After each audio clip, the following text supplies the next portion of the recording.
नहीं है तो फिर कोई कथा हमने नहीं सुनी।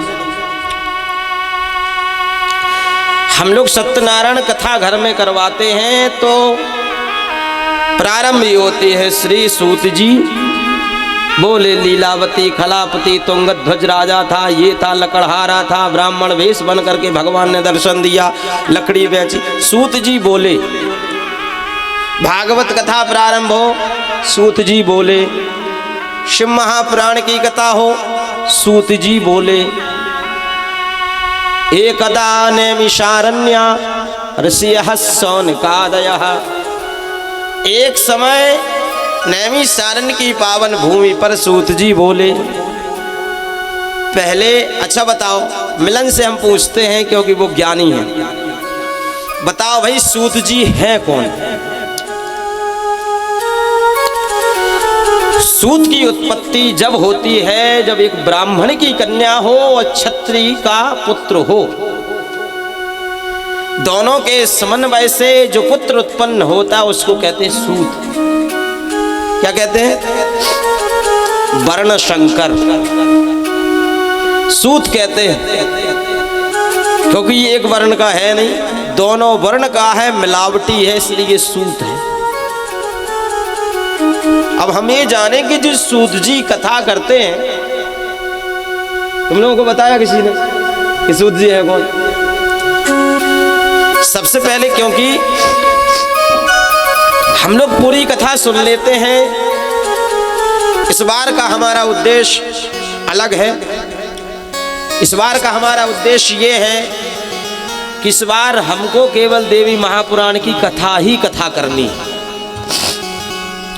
वो आपसे बतावे, जितने हमें YouTube पर देख रहे होंगे, कि जीवन की पहली कथा देवी पुराण की कथा हम अपने जीवन में कर रहे हैं। पहली बार हमने शिव महापुराण की कथा करी थी। भागवत कथा तो ये लोग जानते हैं, हम 15-20 भागवत कथा कर चुके ठाकुर जी की कृपा से, लेकिन श्रीमद् भागवत महापुराण की कथा ज्यादातर हमने जो की है उसमें कोई संगीत नहीं होता। और सुबह 5 घंटे करते थे और शाम को 4 घंटे अनरखुआ में। हमानगंज के पास एक अनरखुआ नामक गांव है, वहां हम 5 घंटे सुबह कथा करते थे और शाम को 3-4 घंटे कथा करते थे। मतलब 8-9 घंटे कथा करते थे हम भागवत महापुराण की। और फिर भी जो एक दिन की कथा है वो पूरी नहीं हो पाती थी। तो कोई सा ग्रंथ कभी भी पूर्ण नहीं होता है। इस बार हमारा ये है कि पहली बार हम कथा कर रहे हैं देवी महापुराण की, और बताने में कोई संकोच नहीं है, क्योंकि कथा वही कर सकता है देवी महापुराण की जिस पर भगवती की कृपा हो।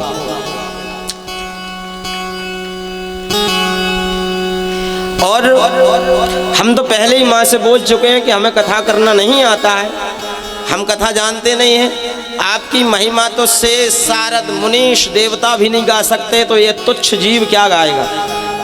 लेकिन माँ जितना आप गवा दोगी, आप ही हमको सामर्थ्य प्रदान करें, आप ही वो हमें क्षमता प्रदान करें कि आपकी कथा 9 दिन तक हम गाते रहें।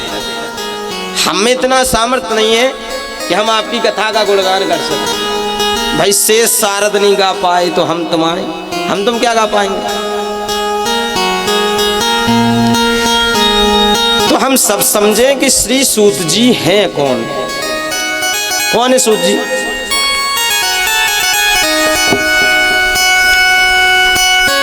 इसलिए हम तो चालू कथा कर दें डायरेक्ट, लेकिन जो सूत जी सुना रहे हैं उन सूत जी की हमें जानकारी पूर्ण होना चाहिए।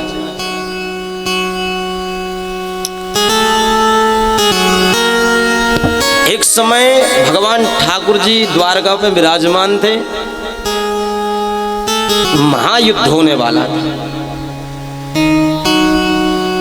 बलराम ने कहा था ठाकुर जी से तुम दूर ही रहना महाभारत की युद्ध में। ठाकुर जी के बड़े भाई बलभद्र यानी बलराम अपनी पत्नी को लेकर के 2 महीने के लिए यात्रा में निकल गए। नैमिषारण्य की पावन भूमि पर बैठे वहां पहुंचे। जब वहां पहुंचे तो शौनकादिक ऋषि कथा श्रवण कर रहे थे। वहां पर उन्होंने व्यास जी के शिष्य रोमहर्षण को व्यास गद्दी पर विराजमान किया था। तब कौन से सूत जी कथा सुनाते थे? रोमहर्षण। बलराम जी पहुंचे। बलराम जी पहुंचने पर सबने आदर सत्कार किया, स्वागत वंदन किया। और व्यास पीठ की एक मर्यादा होती है कि कोई भी आ जाए। व्यास गद्दी विश्व की सबसे ऊंची गद्दी है, सबसे बड़ा पद है व्यास गद्दी का पद। यहां पर कोई भी आ जाए, कितना बड़ा आदमी आ जाए, कोई भी नेता आ जाए, उसको झुकना पड़ेगा। इस व्यास गद्दी के ये कोई तखत नहीं है, ये कोई गद्दा नहीं है, ये सबसे बड़ा पद है, एक व्यास का पद है। वहां जैसे पहुंचे तो सब खड़े हुए, लेकिन रोमहर्षण जी ने व्यास गद्दी की मर्यादा बचाने के लिए वो खड़े, दूर से ही स्वागत। इनको क्रोध आया। क्रोध आया तो इन्होंने क्या किया? कुशा उठाया। कुशा के अग्रभाग से रोमहर्षण सूत जी का गला काट दिया। हाहाकार मच गया। लोग कहने लगे शौनकादिक ऋषि, अरे इनको तो हमने हजारों वर्ष तक कथा श्रवण करने के लिए विराजमान किया था और तुमने उपद्रव कर दिया। इसका मतलब क्या है कि द्वापर से ही ये कथाएं चालू हैं। लोगों ने हाहाकार मचाया, बोले आपको ब्रह्म हत्या लग गई, ब्रह्म हत्या का पाप धोना पड़ेगा। 21 साल तक चंद्रायण का व्रत तुमको करना पड़ेगा, 21 साल तक, तब ये पाप धोएगा। भावित्वात्तम कुशग्रेणा करस्ते नाहनत प्रभु। कुशा के अग्रभाग से गला काटा है। अब तो तुम पुत्र उत्पन्न करो, हम कथा किससे सुनेंगे? तो भगवान बलराम ने क्या किया? अपने तप बल से, उन्हीं के ही शरीर से, क्योंकि शास्त्र कहता है आत्मा वही पुत्र उत्पन्ना, वेद वाक्य है, वेद वाक्यम अनुशासनम, के पिता की जो आत्मा है, पिता की आत्मा क्या है? उसका पुत्र। तो यह सूत्र बलराम जी को दिमाग में आया, आत्मा वही पुत्र उत्पन्ना।